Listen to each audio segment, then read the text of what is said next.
여러분 모두 안녕하세요. 저는 서울 방화동에 살고 있는 40대 중반의 여성으로 얼마 전 아주 뼈아픈 경험을 했던 사람이기도 합니다. 1년 전 사랑했던 남편을 떠나보낸 것도 모자라 믿었던 사람에게 큰 배신을 당했으니까요. 믿었던 도끼에 발등 찍힌다고 은혜를 원수로 갚는 일이 저에게 벌어졌던 겁니다. 다름 아닌 바로 저희 동서와 서방님에게 말이에요. 서방님을 생각해서 저와 남편이 정말 많이 도와줬었거든요. 그런데 저희 남편이 죽자마자 두 사람이 남편의 재산을 빼돌리며 제 뒤통수까지 쳐버렸습니다. 하지만 저에게 믿기지 않는 신기한 일이 일어났고 동서와 서방님에게 복수하며 모든 일을 해결하게 되었는데요. 지금부터 그 사연을 여러분께 말씀드려보려 합니다. 남편과 저는 친구의 소개로 만나 연애 결혼을 한 케이스였어요. 남편은 작은 사업체를 운영하고 있었는데 결혼 전에도 그리고 결혼 후에도 언제나 가정에 충실한 참 다정다감한 사람이었습니다. 그래서인지 남편이 사업을 하다 보니 경제적인 문제로 힘들어 보였지만 다른 일들로 저의 속을 썩이거나 힘들게 했던 적이 없었어요. 그래서 남편과 저는 잘생긴 아들과 예쁜 딸아이를 낳으며 행복하게 살고 있었던 것 같습니다. 그런데 남편한테는 저희 아이들만큼이나 아끼는 남동생 하나가 있었습니다. 남편은 집안의 맏아들로 태어나서 10살 차이가 나는 남동생이 있었는데 그게 바로 저희 서방님이었어요. 어린 시절 남편 집이 많이 가난했는데 그래서 돈을 벌기 위해 일을 나가신 부모님을 대신해 남편이 서방님을 자식처럼 키웠었나 봐요. 그래서인지 서방님도 남편을 무척이나 따랐고 남편과 제가 결혼한 후 저에게도 무척이나 깍듯했죠. 하지만 서방님은 남편에게 늘 아픈 손가락 같은 존재였어요. 서방님은 직장 생활을 하다 동서와 만나 결혼을 하게 되었는데 회사 생활에 잘 적응을 하지 못했던 것인지 자주 회사를 옮기며 관두게 되었던 겁니다. 그러다 차선책으로 음식 장사를 시작했는데 그 또한 뜻대로 잘 되지 않았던 겁니다. 그래서 동서와 서방님은 매번 경제적으로 쪼들릴 수밖에 없었고 저희 부부에게 많이 의지했었습니다. 물론 남편이 사업해서 저희 형편이 좀 되니 그런 동서네를 잘 도와줬고요. 동서와 저도 남편과 서방님만큼 나이 차이가 많이 나서인지 저도 모르게 동서가 동생처럼 생각이 되며 늘 마음을 쓰게 되었던 것 같아요. 그날은 동서네가 힘들어서 저희를 찾아와서 돈을 빌려가게 되었는데 제가 몇 가지 반찬들을 해서 동서에게 싸주게 되었거든요. 그러자 동서와 서방님이 제 앞에서 울기까지 했습니다. 정말 형님 감사해요. 저희는 해드린 것도 없는데 이렇게 잘해주셔서. 형님이랑 아주버님, 저희 살려주신 생명의 은인이에요. 저희가 나중에 잘 되면 이 은혜 꼭 잊지 않을게요. 형님 정말 감사드려요. 이 사람 말이 맞아요. 형수님이랑 형 아니었으면 저희가 어떻게 살았을지 상상이 안 돼요.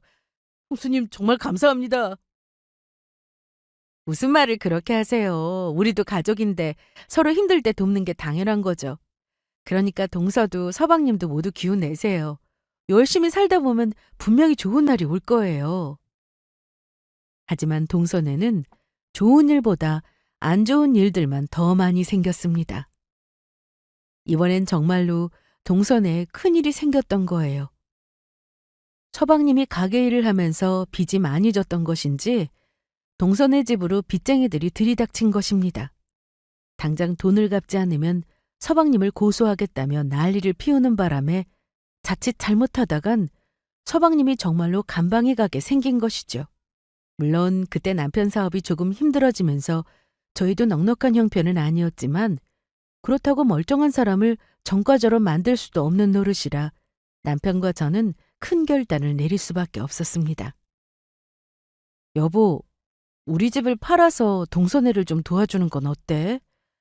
서방님 가뜩이나 힘든데 정말로 저러다가 고소당해서 전과자 되면 앞으로 어떻게 먹고 살아?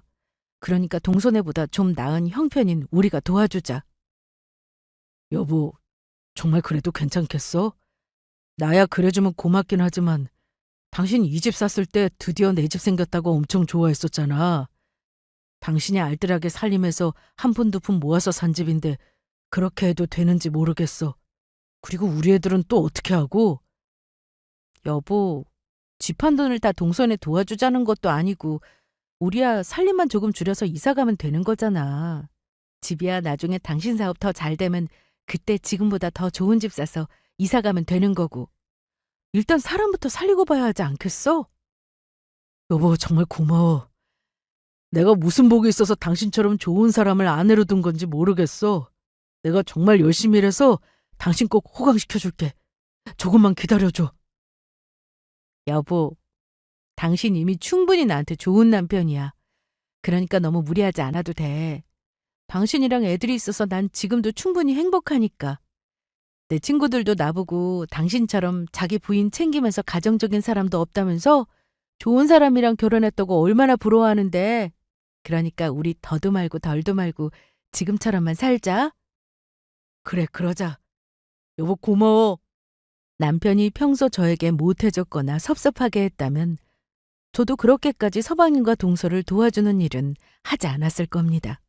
하지만 정말 저와 아이들밖에 모르는 남편을 보며 남편을 생각해서 동서네를 도와줄 수밖에 없었죠. 게다가 저희 부모님이 돌아가실 때도 저희 부모님 병원비며 간병비까지 전부 남편이 책임져 주었던 겁니다. 저보고는 저희 친정 부모님만 잘 신경 쓰라면서요. 그런 남편의 동생이니 저도 망설이지 않고 도와주자고 말할 수 있었던 것이고요. 서방님이 감방에 들어가게 되어 남편이 마음 아파하는 일은 저 또한 보고 싶지 않았으니까요. 그래서 저희는 집을 팔아서 정말로 동서네를 도와주게 되었죠. 하늘도 그런 저희 부부의 정성을 알았는지 시간이 흐르자 동서네도 위기를 잘 넘기며 운영하던 서방님 가게도 대박이 나게 되었어요. 게다가 저희도 몇 년 후 남편 사업이 잘 돼서 예전보다 더 좋은 집을 마련해 이사를 가 살게 되었고요.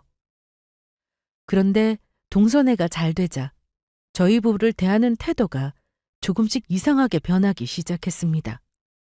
서방님이 운영하던 식당이 잘 되기 시작하자 동서와 서방님 어깨에 잔뜩 힘이 들어가며 기고만장해진 것이었죠. 서방님은 저희 남편을 붙잡고 잘난 척을 하며 으스대기에 바빴고 동서는 그동안 저에게 하지도 않던 터무니없는 불만을 토해냈던 겁니다.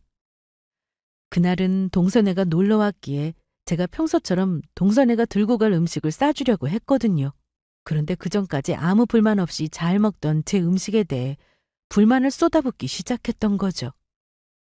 동서, 서방님이 좋아해서 LA 갈비랑 나물 몇 가지랑 반찬들 해서 싸놨으니까 가서 잘 챙겨 먹어. 형님, 그런데 이 LA 갈비 당연히 2+1 맞는 거죠? 투불 한우? 동석, 갑자기 그게 무슨 말이야? 우리 집 자주 사다 먹을 수 있어서 호주산 사다가 주로 해먹는 거 알고 있었잖아. 세상에 형님, 지금 우리 보고 그런 싸구려 고기를 먹으라는 거예요? 형님이 잘 몰라서 그러시는 것 같은데 남편이랑 저랑 더 이상 예전에 그 돈 없고 가진 거 없던 가난뱅이가 아니거든요. 그래서 이제 우리는 투불 한우 아니면 안 먹는다고요. 그러니까 더 이상 저희 무시하지 마세요. 동서, 나는 지금 동선을 생각해서 반찬 만들어서 싸준 거밖에 없는데 내가 언제 동선애를 무시했다는 거야? 형님이 말 안 하면 제가 몰랐을 것 같아요? 그동안 매번 손 벌리는 저희 보면서 속으로는 저랑 남편이랑 한심하다고 여겼었잖아요. 동서, 그만하지 못하겠어?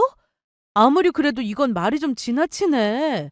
나 그동안 동서랑 서방님 잘 되기만을 바랬지 한 번도 두 사람 한심하다고 생각한 적 없었어. 동서야말로 그동안 속으론 날 그렇게 생각했으면서 아무 말 하지 않았던 거야? 난 동서를 한 가족이라고 생각했는데 정말이지 실망이다. 그러면 동서가 말한 이 싸구려 음식들 우리 가족들이 먹을 테니까 그냥 가져가지 마. 그러면 됐지? 아니요, 형님. 함부로 까불어서 죄송해요. 그래도 주신 거니 이번에는 만들어주신 음식들 가지고 갈게요. 고맙습니다. 그동안 동선애가 힘들 때마다 그렇게나 열심히 도와줬는데 잘 되고 나자 바로 태도가 바뀌는 동서와 서방님을 보며 섭섭했던 것도 사실이었습니다. 하지만 동서와 서방님이 저보다 많이 어리기도 했고 아직 철이 없어서 그래서 그런 것으로 생각했어요. 그러던 중 저희 가족에게 믿기 힘든 충격적인 일이 일어나고 말았습니다. 1년 전 저희 첫째 아이가 고등학교에 막 들어가게 되었을 때였는데 남편이 교통사고로 갑작스레 세상을 떠나게 되었던 것이었죠. 불경기 여파로 남편 사업이 힘들어지면서 크게 빚을 져 이리저리 투자자를 만나고 다니며 어떻게든 회사를 살리기 위해 노력하던 때였어요. 그날도 남편은 늦은 저녁 시간 투자자가 부른다며 급하게 길을 나섰던 것이었죠. 그리고 그게 살아있던 남편을 보게 된 마지막 날이 되었고요. 아무런 예고도 없이 갑작스레 떠난 남편을 보며 제가 얼마나 충격을 받았는지 모릅니다. 남편이 교통사고로 갑자기 세상을 떠났던 소식에 저는 그 자리에서 바로 실신까지 했었으니까요. 하지만 제가 가장 섭섭했던 일은 바로 동서와 서방님의 태도였습니다. 물론 동선애가 힘들 때 남편이나 저나 무언가 대가를 바라고 도와주었던 것은 아니지만 남편 사업이 어려워지며 저희가 도움을 요청했을 때 동선애가 나 몰라라 했던 것입니다. 게다가 더욱 용서할 수 없었던 것은 남편 장례식장에서 벌어졌죠. 남편의 장례식에서 동서며 서방님이며 눈물 한 방울 흘리지 않았던 거예요. 그 모습을 보는데 정말이지 남편의 동생만 아니었다면 동서며 서방님이며 모두 인연을 끊고 싶은 심정이었죠. 그러나 저는 동서며 서방님의 그런 행동에 계속 신경 쓸 겨를조차 없었습니다. 아니, 더욱 정확히 말하면 남편이 떠난 것에 대해 슬퍼할 겨를이 없었죠. 남편이 죽자마자 찾아온 남편 빚쟁이들을 상대하느라 정신이 없었으니까요. 세상을 떠난 남편 대신 제가 어떻게든 모든 일을 수습해야 했습니다. 그렇게 남편의 회사와 직원들을 정리하며 빚을 청산하고 저와 아이들은 간신히 방 2칸짜리 반지하 빌라를 월세로 얻어 이사갈 수 있었습니다. 그런데 상황이 그렇게 되자 정말 앞길이 막막하더라고요. 당장 저희 집 생활비를 걱정해야 하는 상황이 되었으니까요. 그래서 저는 도와달라고 말하기 위해 급한 마음에 동선애를 찾아가게 됩니다. 하지만 저는 그때 바보같이 예상을 하지 못했던 겁니다. 두 사람이 저에게 그렇게 크게 뒤통수 칠 줄은요. 은혜를 원수로 갚는다고 두 사람이 딱 그 꼴이었으니까요. 동선애를 찾아가자마자 저를 대하는 동서와 서방님의 태도는 정말 매정하기 짝이 없었습니다. 제가 집에 들어서자마자 동서는 팔짱을 끼고는 저를 위아래로 내려다보며 난보듯 했던 겁니다. 그리곤 두 사람이 저에게 했던 행동들을 저는 아직도 잊을 수가 없습니다. 형님께서 여기는 무슨 일로 오셨어요? 다른 게 아니고 저기 괜찮으면 동서 나 돈 좀 빌려줄 수 있을까? 당장 우리 세 식구 생활비가 없어서 말이야. 내가 돈 벌면 갚을 테니까 조금만이라도 부탁해. 세상에. 지금 형님이 저한테 도와달라고 구걸을 하는 거예요? 죄송하지만 그렇게는 안 되겠는데요. 솔직히 아주버님 죽고 형님 집에서 살림만 하던 아줌마인데 아무것도 할 줄 모르는 형님 말을 어떻게 믿고 제가 돈을 빌려드려요? 형님 이제 땡전 한 푼 없는 거지인데. 그러다가 형님한테 꿔준 돈 못 받으면 누가 책임지는데요? 집사람 말이 맞아요. 사람이 힘들수록 스스로 일어나는 버릇을 해야지. 형수님 이렇게 힘들다고 남한테 기대는 버릇 아주 나쁜 거라고요. 이렇게 갑자기 불쑥 저희 찾아오는 것도 좀 불편하고요. 그리고 지금 한 번만 도와달라고 해놓고 돈 다 떨어지면 형수님이 저희 찾아와서 또다시 손 벌릴지 누가 알아요? 동서와 서방님의 말에 저는 그동안 참아왔던 분노가 한 번에 터지고 말았습니다. 더는 참을 수가 없었어요. 자기들 힘들 때는 뻔뻔하게 찾아와서 도와달라고 손 벌릴 때는 언제고, 제가 단 한 번 찾아온 것으로 절 거지 취급하며 무시하고 있었으니까요. 사람으로서 고마움을 안다면 절대 이럴 수는 없는 거였어요. 니들이 어떻게 이럴 수 있어? 니들 힘들 때는 찾아와서 손 벌려놓고 내가 처음으로 찾아와서 도와달라고 하니까 지금 날 거지 취급하면서 무시하는 거야? 그러면 너희 그동안 힘들 때마다 우리한테 빌려갔던 돈 내놔. 내가 남편이랑 집 팔아서 너희 도와줬을 때 분명히 나중에 돈 벌면 전부 갚겠다고 했었지? 그러니까 당장 돈 갚으라고! 이 아줌마가 진짜 웃기는 소리 하네. 아줌마, 그때 공짜로 우리 도와줬던 거 아니었어요? 그래놓고 이제 와서 돈은 무슨 돈? 우리가 언제 형수님네가 빌려준 돈 갚겠다고 했던 증거가 있냐고요? 차용증이라도 있으면 어디 한번 줘보든지. 뭐라고? 차용증? 그리고 너 지금 뭐라고 했어? 나한테 아줌마라고 한 거야?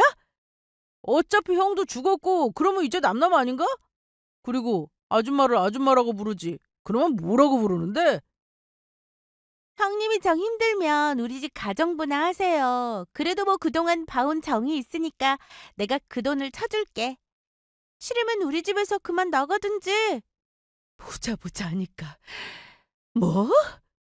니들 정말 안 되겠다. 은혜도 모르는 너희 같은 것들은 혼 좀 나봐야 해. 그리고 저는 동서와 서방님의 머리채를 잡았습니다. 그러자 두 사람은 저한테 잡힌 머리가 아픈지 당황하며 난리였죠. 무식하게 이게 뭐하는 짓이에요? 이거 당장 놓지 못하겠어요? 이 무식한 아줌마가 뭐하는 짓이야? 경찰 부르기 전에 당장 이거 놓고 말해. 당신 내가 폭행죄로 확 고소해버릴 거야. 오냐 이것들아. 어디 고소하고 싶으면 해봐라. 그러면 내 새끼들 전부 니들한테 맡겨놓고 난 교도소 가서 콩밥 먹으면서 아주 편하게 지내면 되겠네. 어디 니들 마음대로 해봐 이것들아. 그리고 결국 그날 저와 동선에는 인연을 끊게 되었습니다. 서로 남남으로 살기로 한 것이었죠. 두 사람은 저한테 머리까지 뜯겼으면서 절 경찰에 신고하지는 못했습니다. 서방님이 절 고소해서 제가 정말로 교도소에 들어가면 저희 아이들을 맡길까봐 겁을 먹었던 것 같았습니다. 그리고 저는 그날 울면서 집에 돌아왔어요. 집까지 팔아서 도와줬던 동선애였는데 그 결과는 배신이라는 참담한 결과로 돌아왔으니까요. 그날 집으로 돌아오며 다짐한 것이 하나 있었습니다. 앞으로 다시는 그 누구에게도 기대지 않기로요. 하지만 속상하고 억울한 마음에 집에 들어가기 전에 실컷 울고 들어갔죠. 혹시나 집에서 엄마가 우는 모습을 보면 아이들이 저를 걱정할 테니까요. 엄마는 무조건 강해야 했습니다. 그런데 저는 그날 밤 잠을 자면서 매우 이상한 꿈을 꾸었습니다. 꿈에서 죽은 남편이 나타나 아무 말 없이 가만히 저를 바라보는 것이었어요. 그래서 저는 남편을 향해 말했죠. 여보, 어떻게 나한테 이럴 수 있어? 왜 이 힘든 세상에 나랑 아이들만 놓고 가서 이렇게 힘들게 할 수가 있냐고. 내가 지금 얼마나 죽고 싶은지 알아? 서방님 좀 제대로 좀 키우지. 우리 힘들어지고 당신 없어지니까 나랑 아이들 나몰라라 하더라. 당신은 왜 그 사람을 그렇게 키운 거야? 하지만 남편은 제 이야기에도 아무 답이 없었습니다. 한동안 물끄러미 저를 바라보다가 갑자기 손가락을 들어 어딘가를 가리키려 하는데 저는 놀라서 꿈에서 깨고 말았죠. 저는 꿈에서 남편을 만나고 난 후 더욱 정신을 바짝 차리게 되었습니다. 남편이 저와 아이들이 걱정되어 나온 것이 분명했으니까요. 아이들을 위해 어떻게든 열심히 살아야겠다는 마음이었습니다. 그래서 저는 아이들을 위해 일을 시작하게 되었어요. 제가 시작하게 된 일은 남편이 살아있을 때도 잠시 3, 4년 정도 했던 일이었어요. 남편이 사업이 힘들어졌을 때 돈을 많이 번다고 해서 배워서 도배 일을 몇 년 했었거든요. 그 덕에 힘든 시기 저희 가족 무사히 넘어갈 수 있었고요. 그런데 그때 배웠던 기술이 또다시 이렇게 도움이 될 줄은 몰랐던 거예요. 비록 도배 일이 힘들긴 했지만 남에게 손 벌리지 않고 저희 두 아이들 먹여 살리는 데는 아무 문제 없었습니다. 어서 빨리 자리를 잡아 아이들을 경제적 걱정 없이 키워야겠다는 생각뿐이었죠. 물론 중간에 생활비가 부족해 제 결혼 반지를 팔아야 하긴 했지만요. 하지만 저희 남편이 나타났던 이상한 꿈은 그것이 끝이 아니었어요. 제가 도배 일을 시작하고 5개월 정도 지났을 때쯤이었습니다. 그날은 오랜만에 쉬는 연휴 기간이기도 했고 그래서 가족들 모두 아침까지 늦잠을 자고 있었죠. 그런데 제 꿈속에 남편이 그전보다 더욱 생생한 모습으로 나타났던 거예요. 그래서 이건 분명히 남편이 저에게 할 말이 있다고밖에 생각할 수밖에 없었어요. 그래서 남편에게 물었죠. 여보, 혹시 나한테 무슨 중요한 할 이야기라도 있는 거야? 무슨 말인지 하고 싶으면 해봐. 내가 당신이 할 수 있는 일은 무엇이든 할 테니까. 그러자 남편은 제 말에 어딘가를 손가락으로 가리켰습니다. 그리곤 꿈에서 처음으로 저에게 말했죠. 여보, 저쪽을 잘 봐봐. 저쪽이라니? 어느 쪽? 내가 손가락으로 가리키는 저쪽. 내가 가리키는 방향을 잘 보고 그곳을 잘 살펴봐. 내 말 잊으면 안 돼. 알겠지? 꼭 잘 살펴봐야 해. 당신이 손가락으로 가르치는 쪽? 거기 도대체 뭐가 있는데? 하지만 저는 남편과 더는 이야기할 수 없었어요. 제가 남편이 가리키는 방향을 바라본 순간 남편이 순식간에 사라져버렸거든요. 그래서 저는 꿈속에서 남편을 찾다가 놀라서 또다시 깨어나고 맙니다. 여보, 저쪽이라니. 여보, 제대로 말 좀 해봐. 여보! 저는 꿈에서 깨어난 후 너무나 생생한 꿈에 가만히 있을 수 없었어요. 그래서 재빨리 남편이 꿈속에서 가리켰던 쪽을 바라보니 그곳에는 남편 물건들을 보관한 장롱이 있었습니다. 그래서 저는 재빨리 장롱을 열어 남편 물건을 보관했던 상자를 꺼내려고 했어요. 그런데 다급한 마음 때문인지 남편 유품이 담긴 상자를 떨어뜨리고 말았고 다른 물건들과 다르게 저 멀리 남편 수첩이 떨어지게 되었죠. 그리고 그때 남편 수첩 사이로 뭔가 종이봉투 하나가 삐죽 나와 있는 게 제 눈에 들어왔던 거예요. 그래서 저도 모르게 남편 수첩에 있는 봉투를 열어보게 되었고 내용을 확인한 순간 저는 숨 쉬는 것도 잊은 채 깜짝 놀라고 말았죠. 봉투에는 남편의 편지와 함께 차용증 하나가 들어가 있었던 것입니다.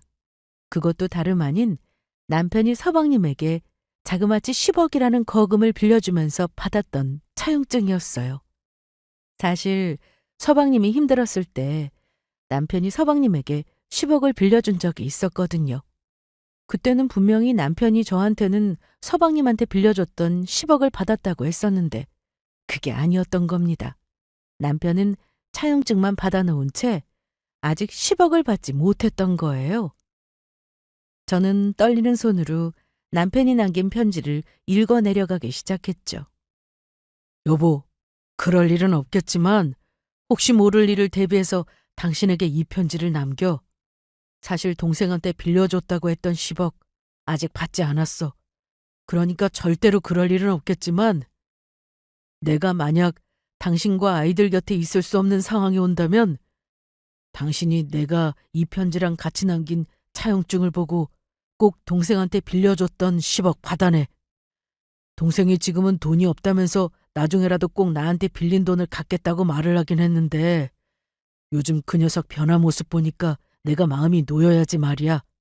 갚을 돈이 정말 없는 건지도 의심스럽고 요즘 회사가 힘드니까 내가 이런 편지까지 남기고 나도 참 별의별 생각을 다 하는 것 같아.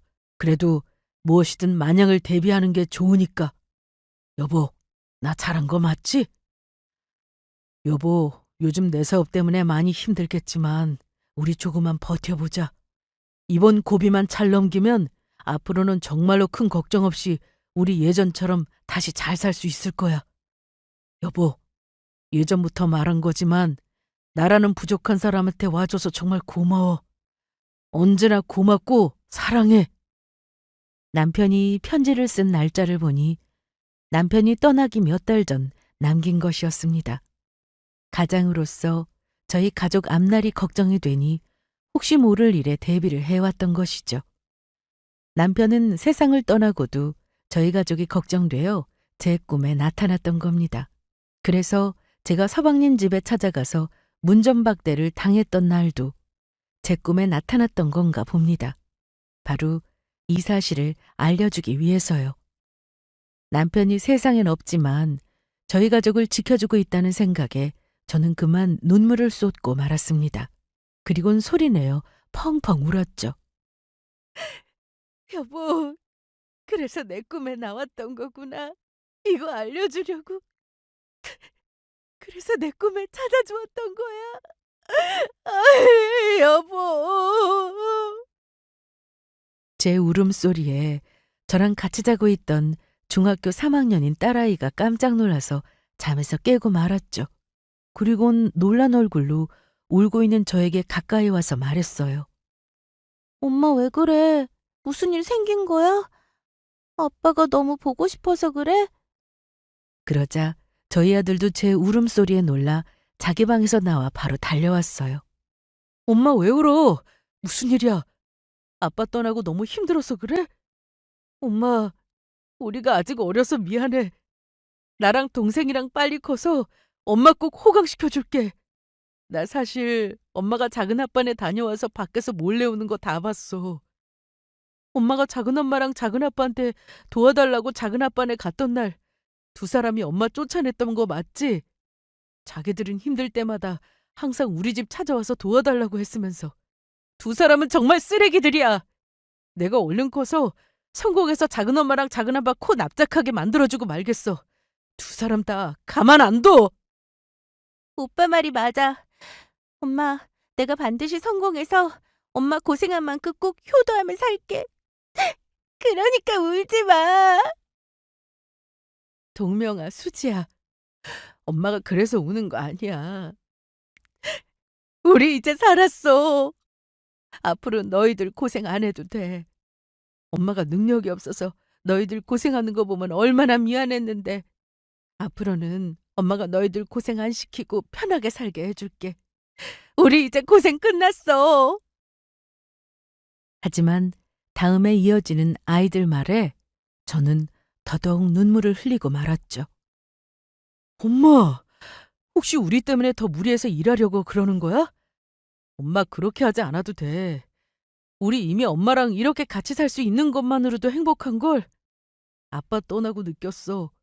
그동안 우리가 얼마나 많은 걸 받으면서 엄마랑 아빠한테 사랑받고 살았는지. 그러니까 엄마가 이렇게 우리 옆에 있어주는 것만으로도 감사하니까 무리하지 마. 엄마 우리만 없어도 이렇게까지 고생 안 해도 되는데 우리 때문에 고생하게 만들어서 정말 미안해. 엄마, 나도 미안해. 엄마랑 아빠 말도 안 듣고 매일 심술만 부리고 이럴 줄 알았으면 그때 아빠 말들 잘 듣고 하는 건데. 엄마, 나도 지금 이렇게 사는 거 충분히 좋으니까 절대로 무리하면 안 돼? 나 솔직히 엄마까지 잘못될까 봐 겁난단 말이야. 그게 아니고 정말이야. 아빠가 우리 위에 남겨준 돈이 있었어. 그래서 우리 이제 고생 안 하고 살아도 돼. 앞으로는 우리 마음 놓고 편히 살자. 엄마 정말이야? 정말로 아빠가 남겨준 돈이 있어? 그러면 앞으로 엄마 힘들게 일하면서 우리 때문에 고생 안 해도 되는 거지? 그래. 앞으로는 엄마 고생 안 해도 돼. 우리 다시 예전처럼 살 수 있어. 정말 다행이다. 우리 엄마 더는 고생하지 않아도 돼서 정말 다행이야, 엄마.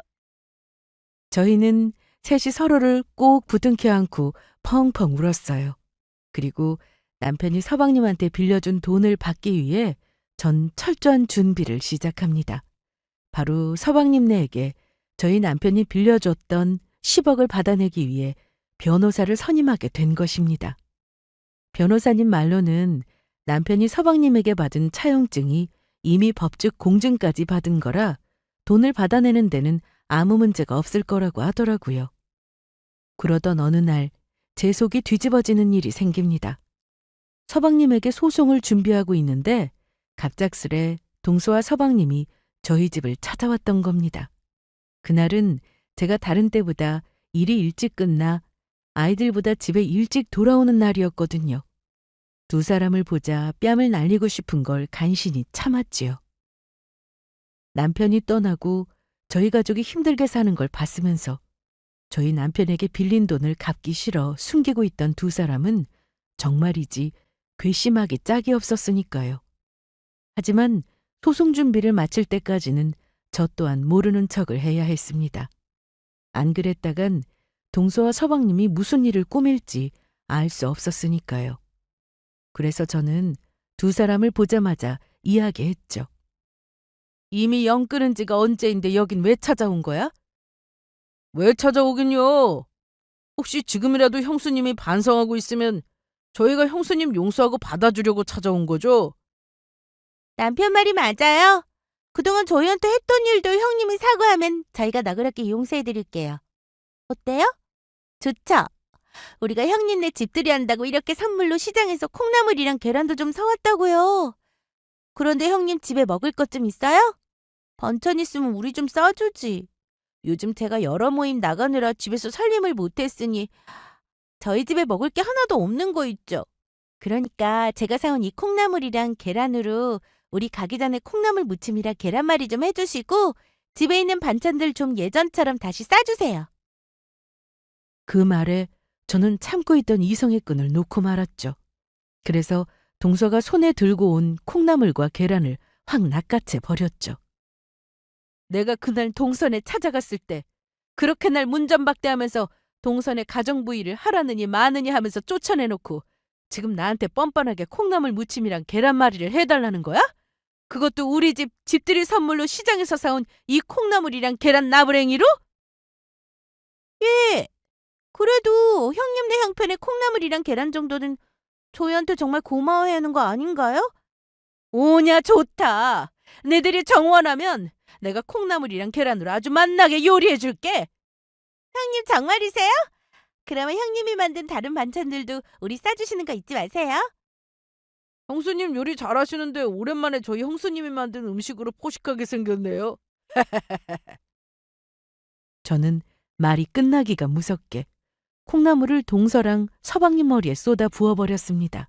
그러자 동서랑 서방님이 놀라서 말하더군요. 지금 이게 뭐 하는 짓이에요? 재수가 없으려니까 형수님! 먹는 거로 장난치면 벌 받는 거 모르세요? 니들이 콩나물 무침 좀 해달라며. 그래서 니들이랑 무침으로 잘 버무려서 우리 집에서 꺼지게 만들려고 그랬다 왜? 이 인간 같지도 않은 것들.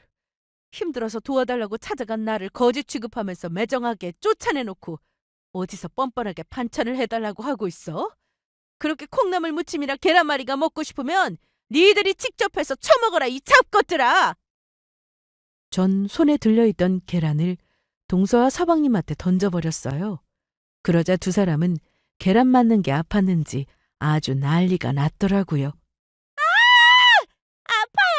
이게 무슨 짓이에요? 이 아줌마가 미쳤나? 형수님! 정말 이래도 되는 거예요? 아우!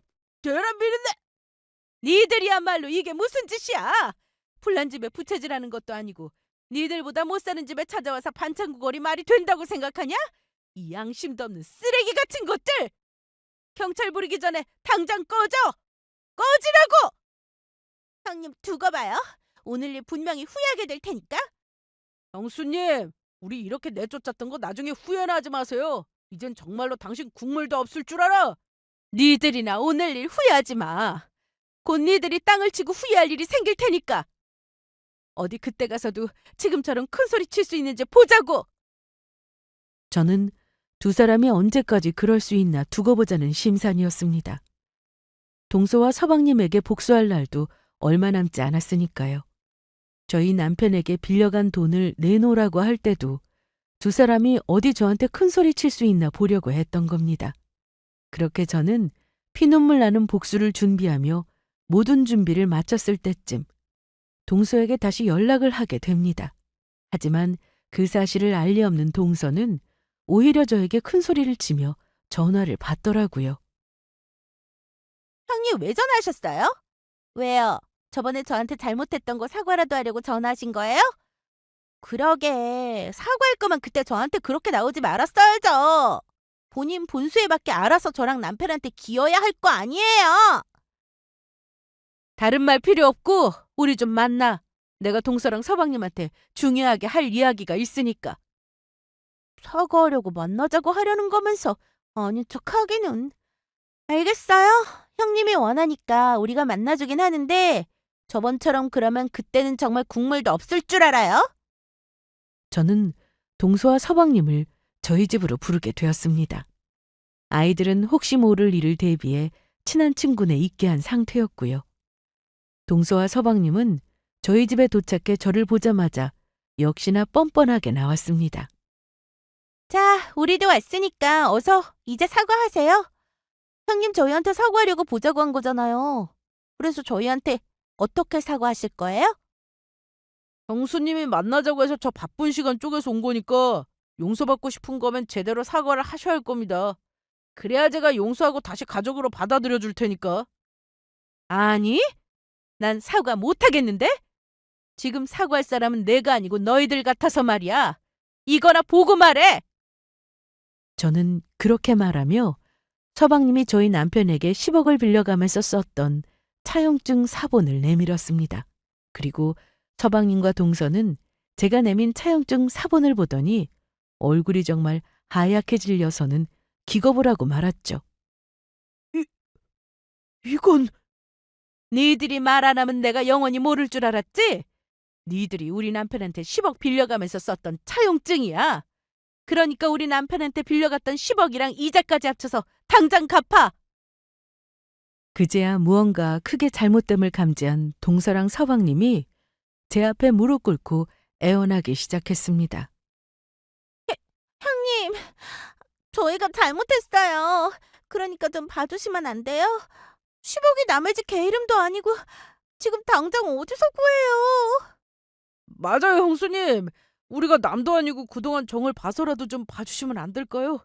솔직히 그 돈 안 받아도 형수님 지금 아이들이랑 잘 살고 있잖아요. 그동안의 정은 무슨 정? 우리 이미 예전에 연 끊긴 거 아니었어? 그리고 뭐? 우리가 잘 살고 있어? 그리고 뭐? 우리가 잘 살고 있어? 너희들은 나랑 우리 아이들이 고생하는 걸 보고도 그런 소리가 나오냐?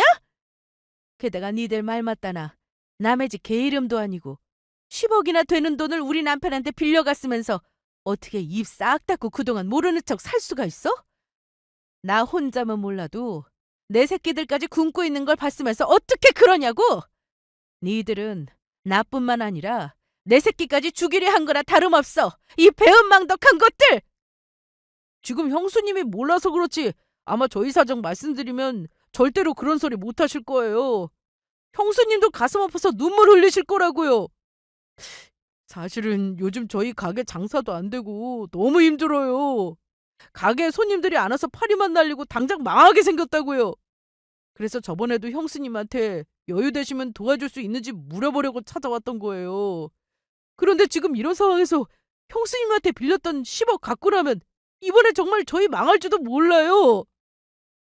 형님, 그동안 제가 버릇없이 굴었던 거 전부 죄송해요. 계속 힘들게만 살다가 남편 가게도 잘 되고 잘 살게 되니 저도 모르게 어깨에 힘이 들어갔나 봐요. 실은 저희 잘 되고 나서 형님한테 함부로 대했던 것도 예전부터 형님 잘 사는 거 보고 부러워서 저도 형님 앞에서 잘난 척 좀 하고 싶어서 그랬어요. 그래서 저도 모르게 질투가 나서 형님이 저희 진심으로 잘해주신 거 알았으면서 괜히 열등감에 그랬던 거라고요. 형님 앞에서 한번 잘난 척 좀 하고 싶었다고요. 저희가 전부 잘못했어요. 웃기지 마. 그런 터무니없는 변명으로 니들 했던 그 인간 같지도 않은 짓을 용서될 수 있을 거라고 생각해? 니들은 우리 남편 죽을 때도 우리 힘들 때도 눈물 안 흘렸으면서 내가 니들 힘들다고 왜 눈물을 흘려야 하는데? 그리고 아무리 내가 부럽고 잘난 척하고 싶었다고 해도 그렇지. 당장 거리에 나앉게 생겨서 도와달라고 찾아갔던 사람을 그렇게 매정하게 문전박대해도 되는 거야? 나랑 남편은 니들 힘들 때 우리 집까지 팔아서 도와줬었다고. 그동안 나랑 남편이 니들한테 한 게 있는데 사람이라면 절대 그럴 수는 없지. 어떤 사람의 은혜를 원수로 갚느냐고! 우리 남편한테 빌려갔던 10억 당장 갚는 게 좋을 거야. 그렇지 않았다가는 내가 너희들 곳에서 콩밥 먹게 할 테니까. 오늘 이 말하자고 불렀던 거니까 내 말 알아들었으면 당장 우리 집에서 꺼져! 안 돼요! 못 나가요! 형수님이 저희 10억 안 갚아도 된다고 할 때까지 절대 못 나간다고요! 형님이 저희 용서하고 돈 안 갚아도 된다고 할 때까지 저희 여기서 한 발짝도 안 움직일 거예요. 니들이 과연 그럴 수 있을까? 저는 주방으로 가서 설거지 그릇에 물을 잔뜩 담았습니다. 그리고 동서와 서방님 얼굴에 확 부어버렸죠. 차가워! 형님! 이게 무슨 짓이에요? 영수님! 정말 너무하시는 거 아니에요? 당장 안 꺼져? 지금 당장 안 꺼지면 경찰에 가택 침입죄로 니들 확 신고해버릴 거야. 정말 그래도 상관없어? 저는 정말로 경찰에 전화를 거는 신용을 했습니다. 그러자 동서와 서방님은 겁이 났는지 주랭랑을 치고 말았죠. 사실 가택 침입죄로 동서와 서방님을 신고할 수 있는 것인지 아닌지 알 수 없었지만 겁을 주는 데는 아주 효과적이었습니다. 그리고 저는 정말로 변호사를 통해 서방님에게 소송을 해 남편이 서방님에게 빌려줬던 10억과 이자까지 전부 받아냈습니다. 그 후 지인을 통해 서방님네 소식을 들어보니 정말로 서방님네 가게가 쫄딱 망했다고 해요. 빚도 많이 졌던 건지 빚쟁이들에게 재산을 전부 뜯기고 난 후 간신히 반지하 원룸을 얻어 둘이서 생활하고 있다고 합니다. 게다가 가게가 망한 이유가 어이없게도 서방님의 행동 때문이었습니다. 가게 장사가 잘 돼서 대박이 나자 손님들에게 함부로 대하면서 종업원들에게 갑질을 하다가 안 좋은 소문에 법정 소송까지 당하며 망하게 되었던 것이죠. 저는 몰랐었는데 서방님 음식점의 갑질 행동이 인터넷에 올라올 정도로 한동안 동네에서 말이 많았었나 보더라고요. 조금 성공했다고 가족까지 배신하며 못되게 살더니 결국 벌을 받게 된 것입니다. 그런데 두 사람이 사는 게 정말 많이 힘들었는지 얼마 전에 동서네가 망하고 나서 찾아온 적이 있었습니다. 저한테 그런 짓을 하고도 뻔뻔하게 도와달라고 부탁을 하더라고요. 형님, 저희 좀 제발 도와주세요. 남편이 일을 하긴 하는데 버는 돈 전부 매일 빚 갚는 데 들어가고 있고 너무 힘들어 죽겠다고요. 그러니까 형님이 예전처럼 저희 좀 도와주시면 안 돼요? 형수님, 저희가 지금 너무 힘들어서 그래요. 저번에 쫓겨났는데도 오죽하면 이렇게 다시 찾아와서 도와달라고 하겠어요?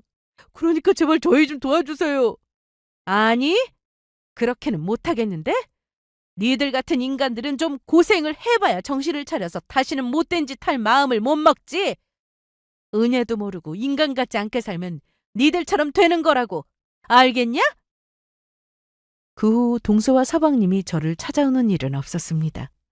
다시 한번 우리 집에 찾아왔다가는 제가 스토킹으로 고소해버릴 거라고 으름장을 놓았으니까요. 앞으로도 두 사람을 절대 용서해줄 마음이 없습니다. 가장 힘들었을 때 저에게 하는 모습을 보면서 두 사람이 어떤 사람들인지 뼈저리게 느꼈으니까요. 그리고 현재 저는 아이들과 작은 아파트를 사서 함께 살고 있습니다. 예전에 남편과 살 때처럼 넓은 집은 아니었지만 감사한 마음으로 살고 있어요. 그리고 저도 계속 도배 일을 하고 있고요. 물론 아파트를 사고 남은 돈이 있긴 했지만 앞으로 아이들을 위해서는 열심히 돈을 모으며 살아야겠더라고요. 그래도 이젠 중간중간 쉬면서 아이들과 여유로운 시간도 보내고 함께 여행도 다니며 가족들의 소중한 추억을 쌓고 있습니다.